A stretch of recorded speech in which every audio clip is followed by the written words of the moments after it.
interventional radiology is really the cutting-edge technology, doing everything minimally invasive, not needing surgery as much as you can help it. So having said that, I want to start talking about liver metastases. That's one of my interests. That's where interventional radiology has made a great impact in the care of patients with colon cancer.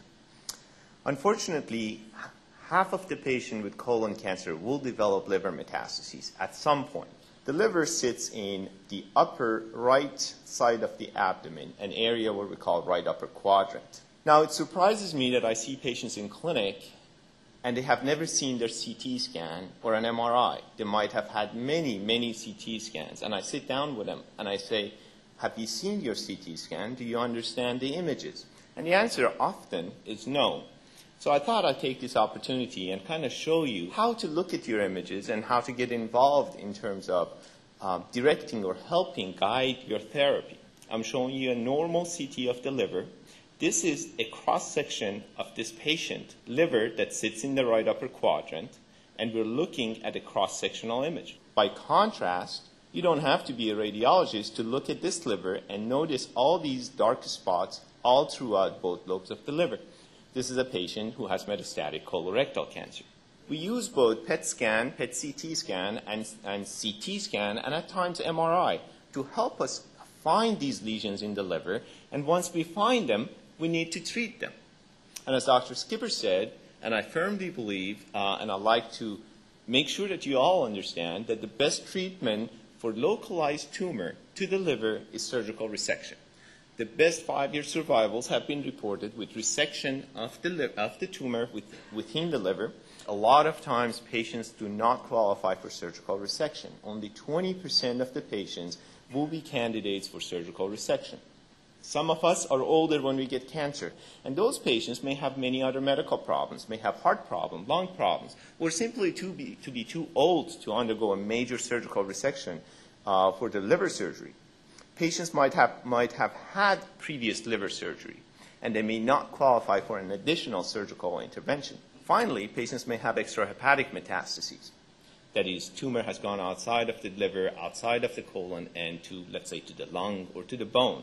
This particular patient started her battle with cancer in 1977, many years ago. Over the years, she had many surgeries, but she survived all those recurrences and also those surgical resections. Now, in 2008, at age 92, she comes to us with excellent performance status. Very nice elderly lady who thought I was cute, so I like her a lot, actually. But so I see this patient in the clinic, and she has only a solitary lesion in the liver. Can we do anything for this patient? Probably not a good candidate for surgical resection because of her age. So we offered her percutaneous radiofrequency ablation. Now, radiofrequency ablation started in the operating room, but we have miniaturized this. We have simplified this so that patients don't need to go to the operating room, and the entire procedure can be done in the CT room when the patient is where some of you might have had your CAT scans. So the idea is, and this is the artist's rendition of how radiofrequency ablation is done. A simple needle electrode is placed within the tumor, and this is connected to a machine, and this unit generates enough electricity that causes heating of the tumor, a finite volume of tissue, and kills the tumor. It essentially burns the tumor, and the idea is to kill the tumor, not only the tumor, but also a margin of safety around that. Unfortunately, not everybody is going to be a good candidate for this form of technology or treatment. An ideal candidate with liver tumor would be a person who has a single liver tumor that is less than 3 centimeters. What about patients who have already had liver surgery? Certainly, repeat surgery becomes even more challenging for surgeons. So even though surgeons do consider repeat liver resection, the procedure may be more difficult and more challenging. So that's where we come in. And we do radiofrequency ablation for these lesions. We kill the tumor, but we don't take it out. So what it implies is that we have to watch the patient very carefully.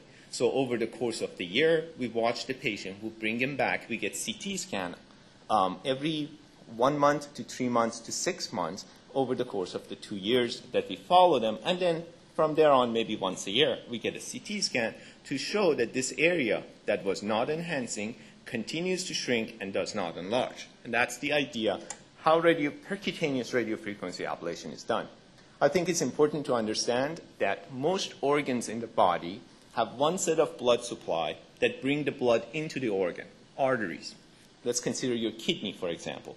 The kidney has arteries that bring blood supply to the kidney, and then there's a set of veins that take the blood out of the kidney. The liver is different.